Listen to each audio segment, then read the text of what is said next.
सभी को नमस्कार। आज 11वां दीक्षांत समारोह भारतीय प्रौद्योगिकी संस्थान जोधपुर में आयोजित मंच पर विराजमान निदेशक IIT Jodhpur professor Avinash Kumar Agrawal ji, chairman board of governor Shri S Kiran Kumar ji, कुलपति प्लाक्ष विश्वविद्यालय प्रोफेसर रुद्र प्रताप जी, उपनिदेशक आईआईटी जोधपुर प्रोफेसर भवानी कुमार सतपंथी जी,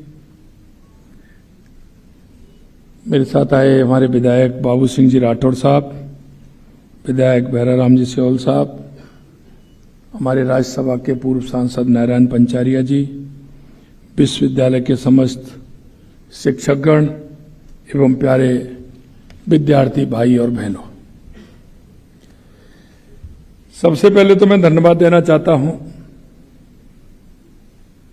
इस आईआईटी के पूरे परिवार को कि उन्होंने एक शानदार एक अच्छा कार्यक्रम रखा है। ये कार्यक्रम नहीं, ये विद्यार्थियों के जीवन का जो लक्ष्य होता है उस लक्ष्य के पास जब वो पहुंचते हैं और उनका जिस आशा और विश्वास के साथ वो आईआईटी में आए हैं, वो आज का दिन होता है जो पूरा होता है। इसलिए उन सभी को मैं बहुत बहुत शुभकामनाएं देता हूं। आईआईटी जोधपुर के दीक्षांत समारोह के इस महत्वपूर्ण अवसर पर मैं सभी उपाधि प्राप्त करने वाले विद्यार्थियों और उनके अभिभावकों को उनकी सफलता के लिए विशेष बधाई देता हूं।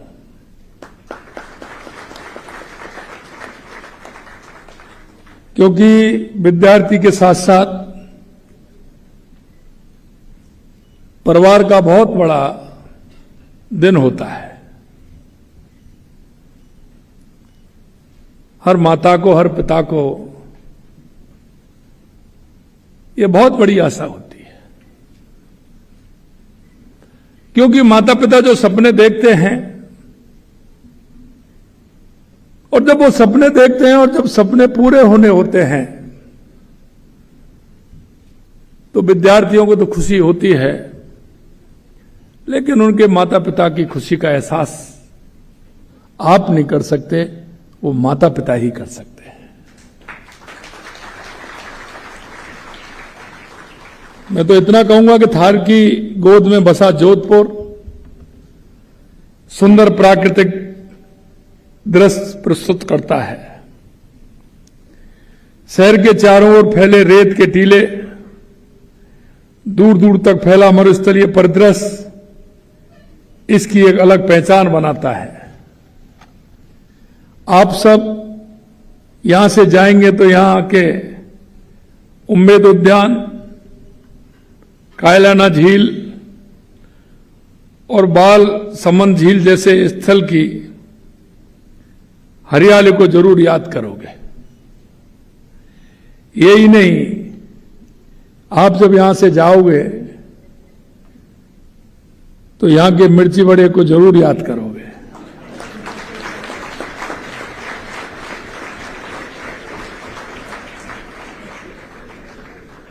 सूर्यास्त के समय का मेहरानगढ़ का किला और उसके पीछे डूबता सूरज का अद्भुत दृश्य आपको बार बार आईआईटी जोधपुर की याद दिलाएगी। आज इस समारोह में कुल 1249 डिग्री डिप्लोमा और प्रमाण पत्र प्रदान किए जा रहे हैं। मैं विशेष रूप से उन मेधावी छात्र और छात्राओं को बधाई देता हूं जिन्होंने विभिन्न विषयों में उत्कृष्ट प्रदर्शन के लिए पदक और पुरस्कार प्राप्त किए हैं। आज का दिन केवल एक दीक्षांत समारोह नहीं है, ये भारत के वैज्ञानिक पुनर्जागरण का एक ऐतिहासिक क्षण है। आज का दिन हमारे लिए केवल एक स्मृति नहीं बल्कि भविष्य की दिशा तय करने वाला मील का पत्थर है। आज यहां से निकलने वाले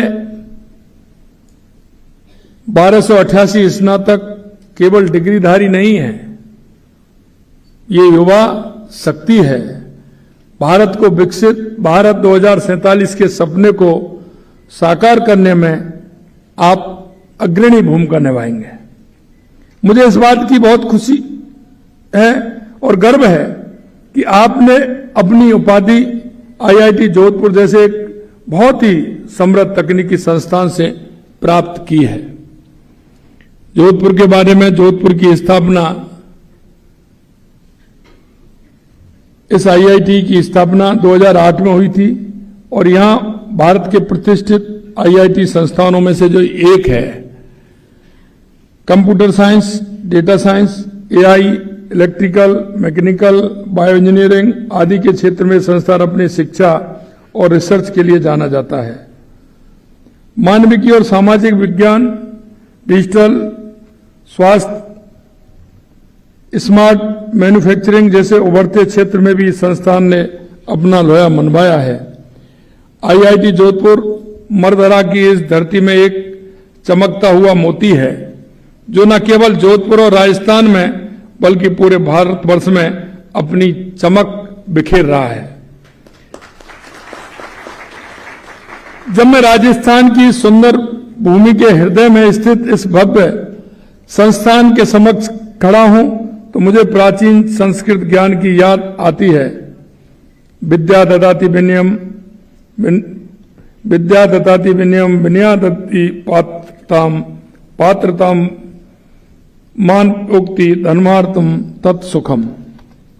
विद्या विनम्रता देती है, विनम्रता के साथ योग्यता आती है, योग्यता से धन प्राप्त होता है, धन से धर्म मिलता है और धर्म से सुख की प्राप्ति होती है। यह एक गोल चक्र है और इस चक्र के माध्यम से हमारे जीवन को कितना सतोल करके हम चलते हैं, उसका अनुभव करते हुए हम आगे कैसे बढ़ते हैं, यह हमारे जीवन में समाहित होता है। भारतीय संस्कृति और विज्ञान आपने देखा है, भारतीय ज्ञान परंपरा में साइंस एंड टेक्नोलॉजी का इतिहास अत्यंत समृद्ध और गहराई से जुड़ा हुआ है।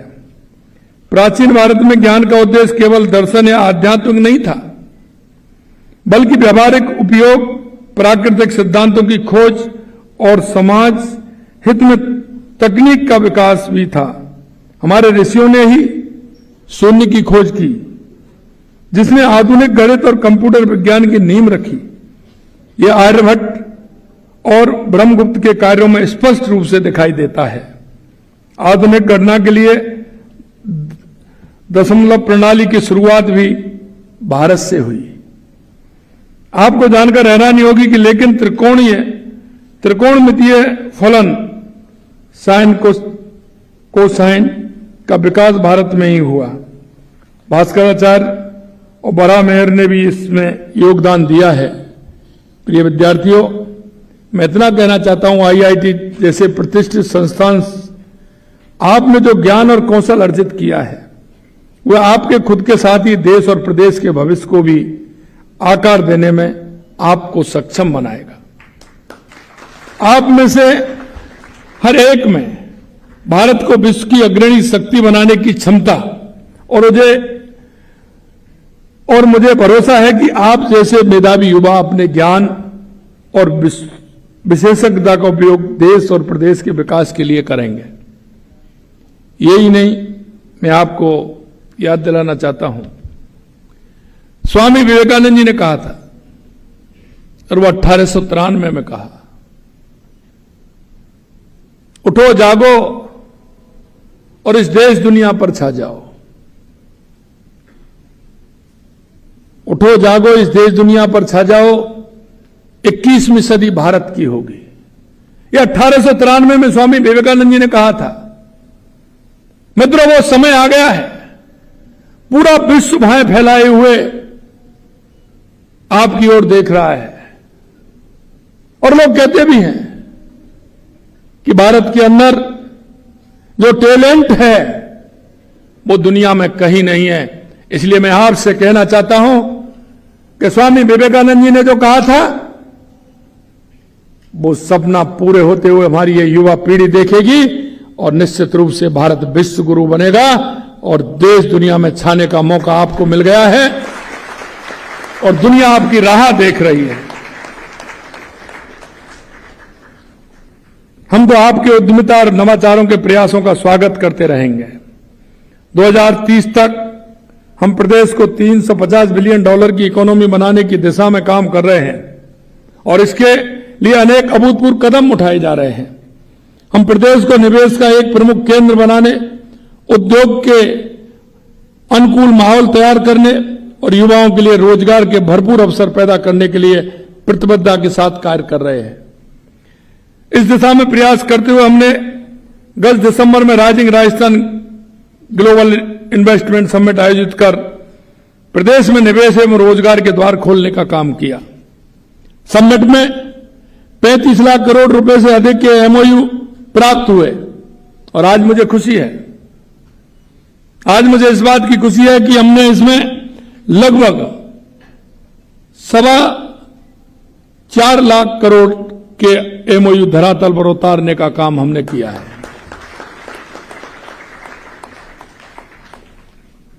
हमने 20 नई नीतियां बनाई हैं, क्योंकि देखिए जब तक हम नीतियों में परिवर्तन नहीं करेंगे, स्पष्ट नीति अगर हमारी नहीं होगी तो हमारा विकास नहीं होगा। हमने लगातार इस 1.5 साल के अंदर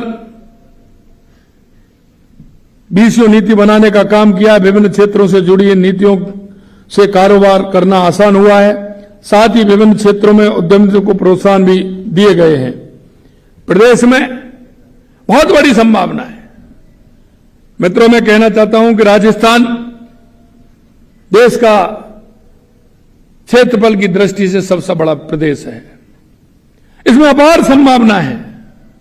अगर इसमें आप देखेंगे तो आपको, या अगर मैं मंडल की बात करूं तो यहां लगभग 85 प्रकार के मिनरल राजस्थान के अंदर मिलते हैं। अगर मैं ये कहूं क्या नहीं मिलता है, या सब कुछ है। इसलिए बहुत बड़ी संभावना है। प्रदेश में अक्षय ऊर्जा के साथ ही ऊर्जा भंडारण, वेस्ट टू एनर्जी, पर्यटन, खनन, ऑटोमोबाइल, टेक्सटाइल जैसे क्षेत्रों में अपार संभावना है, जिन्हें बनाने में आप जैसे तकनीक में दक्ष लोगों की महत्वपूर्ण भूमिका हो सकती है। आप इन सभी क्षेत्रों में एक कुशल पेशेवर के साथ ही उद्यमी के रूप में रोजगार प्रदाता भी बन सकते हैं। एआई, क्वांटम कंप्यूटिंग और साइबर सिक्योरिटी जैसे उभरते क्षेत्रों में आप जैसे नवाचारी दिमाग महत्वपूर्ण प्रभाव छोड़ सकते हैं। राजस्थान सरकार युवाओं की ऊर्जा नवाचार की शक्ति को पहचानती है। हम टेक्नोलॉजी, स्टार्टअप और शिक्षा के क्षेत्र में निरंतर निवेश कर रहे हैं, ताकि ऐसे संस्थानों से निकलने वाले युवा इन अवसरों का फायदा लेकर अपनी और हमारे प्रदेश की पहचान बनाएं। नई तकनीकी में अवसर सृजित करने के लिए अटल इनोवेशन स्टूडियो एवं एक्सीलरेटर स्थापित कर रहे हैं। एबीजीसी एक्सआर पॉलिसी के तहत हमने innovation, visual effects, gaming, extended reality जैसे क्षेत्रों में युवाओं के लिए अवसरों के नए द्वार खोलने का काम भी किया है। युवा स्टार्टअप और तकनीकी रोजगार में भी हमने कदम आगे बढ़ाए हैं। इसके लिए टेक भी कार्यक्रम शुरू किया है। हमने स्टार्टअप लॉन्चपैड स्थापित किए हैं, जिससे युवाओं को नए स्टार्टअप शुरू करने और अपनी नवाचार क्षमताओं को प्रदर्शित करने का अवसर मिल रहा है। स्टार्टअप फाउंडर्स और युवाओं के कौशल संवर्धन के लिए learn, earn and progress leap program शुरू कर रहे हैं। युवाओं को नई तकनीक में प्रशिक्षित करने के लिए राज्य में 3 सेंटर फॉर एडवांस स्किलिंग स्थापित किए जा रहे हैं। हम युवाओं का कौशल विकास कर उन्हें रोजगार लायक बनाने के लिए स्टेट स्किल पॉलिसी के तहत 2 साल में 1.5 लाख युवाओं को प्रशिक्षण देने पर काम कर रहे हैं। प्रदेश के युवाओं को रोजगार परक प्रशिक्षण, इंटर्नशिप, अप्रेंटिसशिप तथा रोजगार की योजनाओं के माध्यम से समुचित अवसर प्रदान करने के लिए राजस्थान रोजगार नीति 2025 लाने पर काम कर रहे हैं। प्रदेश में नई रोजगार नीति के क्रियान्वयन के लिए 500 करोड़ रुपए के विवेकानंद रोजगार सहायता कोष की स्थापना की जा रही है। प्रदेश में युवाओं के लिए रोजगार के नए अवसर सृजित करने की दिशा में भी प्रतिबद्धता के साथ कार्य कर रहे हैं। हमने 4 लाख सरकारी और निजी क्षेत्र में 6 लाख रोजगार देने का संकल्प लिया है। हम साल की शुरुआत में ही भर्तियों का कैलेंडर जारी कर समयबद्ध और पारदर्शी तरीके से भर्तियां आयोजित करवा रहे हैं। जिला मुख्यालयों पर रोजगार मेला, कैंप प्लेसमेंट का आयोजन किया जा रहा है ताकि हर क्षेत्र के युवाओं को उनकी योग्यता के अनुसार अवसर मिल सके। राजस्थान के मुख्यमंत्री के रूप में मैंने शिक्षा और प्रौद्योगिकी परिवर्तनकारी शक्ति को देखा है। हमारा राज्य जो कभी मुख्यतः अपनी विरासत और पर्यटन के लिए जाना जाता था, अब नवकरणीय ऊर्जा, आईटी सेवाओं, उन्नत विनिर्माण के केंद्र के रूप में उभर रहा है। यह परिवर्तन आईआईटी जोधपुर जैसे संस्थानों और आप जैसे प्रतिभाशाली दिमागों के कारण ही संभव है। मैं आपसे कहना चाहता हूं कि अपनी जड़ों को कभी ना भूलें। चाहे आप दुनिया के किसी भी कोने में जाएं, राजस्थान की मिट्टी और भारत की संस्कृति आपकी शक्ति का स्रोत है। मैं आप सभी से आग्रह करता हूं कि आपने हर निर्णय में भारत प्रथम की भावना को अपनाएं। चाहे आप बेंगलुरु में स्टार्टअप बनाएं, बोस्टन में अनुसंधान करें, सिलिकॉन वैली में कंपनियों का नेतृत्व करें, कभी ना भूलें कि आप अपने साथ 140 करोड़ भारतीयों के सपने लेकर जा रहे हैं। नया ज्ञान सृजित करें जो वास्तविक समस्याओं का समाधान करें। ऐसी तकनीकी विकसित करें जो डिजिटल विभाजन को पाटें। ऐसे नवाचार करें जो स्वास्थ्य सेवा को हर गांव तक पहुंचाएं, शिक्षा को हर बच्चे के लिए उपलब्ध कराएं और समृद्धि को हर परिवार के लिए संभव बनाएं। प्रिय स्नातकों, जब आप नई यात्रा पर निकलते हैं तो याद रखें कि सफलता केवल व्यक्तिगत उपलब्धि के बारे में नहीं है। कभी कभी हम यह सोच लेते हैं कि यह सफलता हमारी व्यक्तिगत उपलब्धि है, बल्कि आपके द्वारा बनाए गए सकारात्मक प्रभाव के बारे में है। मैं आपको चुनौती देता हूं कि अगले दशक में कम से कम एक प्रौद्योगिकी आधारित उद्यम स्थापित करें, और ये आप कर सकते हैं।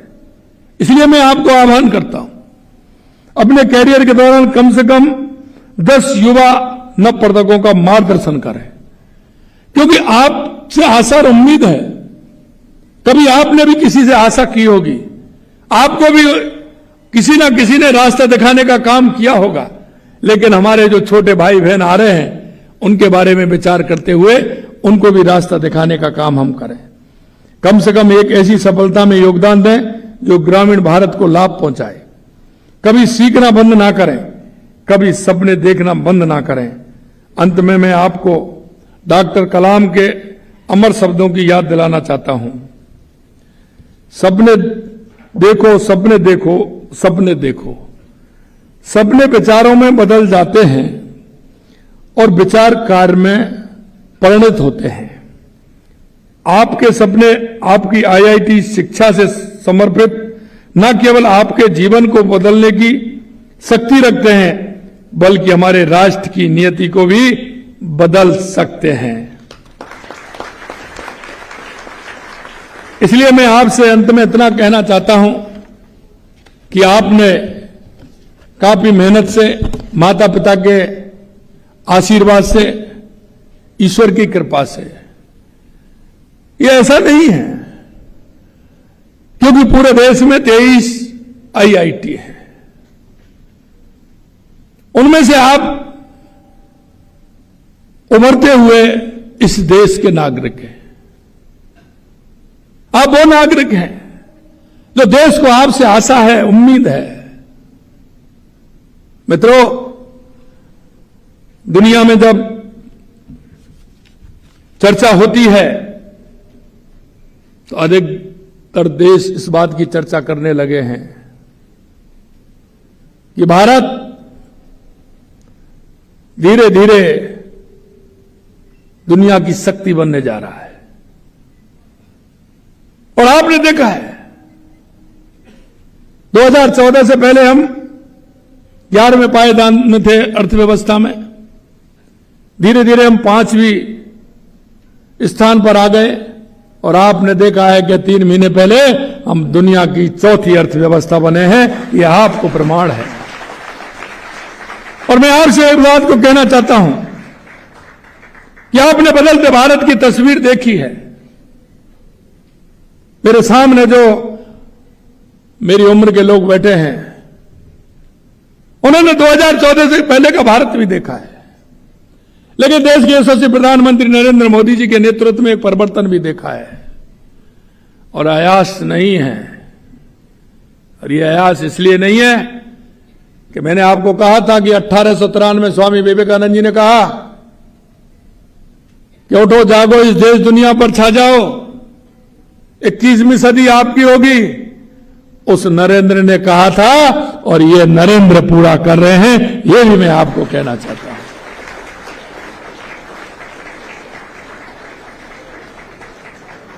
इसलिए मित्रों, हमें राष्ट्र को समर्पित भाव से हमारे उस कौशल का दुनिया को दिखाना है, हमारे प्रदेश को, हमारे राष्ट्र को मजबूत करना है। आने वाले समय में मैं आपसे कहना चाहता हूं कि दुनिया भारत की तरफ देख रही है और उससे ज्यादा भारत के युवा की तरफ देख रही है, भारत के युवा की तरफ देख रही है। इसलिए आप अपने माता पिता का सपना पूरा करेंगे, आपसे जो उम्मीद लगाए हुए हैं उनका सपना पूरा करेंगे, आप जिस प्रदेश में हैं उस प्रदेश के सपनों को पूरा करेंगे, आप राष्ट्र के सपनों को पूरा करेंगे। और मैं कहना चाहता हूं आपसे कि आप ही देख लेना, ये तो आपकी अभी प्रारंभ है, ये तो आपका प्रारंभ है। मैं आपसे कहना चाहता हूं, आप वहां पहुंचेंगे जो दुनिया आपको याद करेगी। आप बहुत बड़े पायदान पर पहुंचने वाले हैं, लेकिन आपकी मेहनत और आपकी लगन और आपके सपने, उनका पूरा करने के लिए आपकी मेहनत की आवश्यकता है, आपकी लगन की आवश्यकता है। अगर आप उन लगन और मेहनत से काम करेंगे तो निश्चित रूप से इस भारत की माटी को नाम दुनिया में आप करेंगे। इस आशा और विश्वास के साथ आप सभी को बहुत बहुत धन्यवाद। जय हिंद, जय भारत, जय राजस्थान।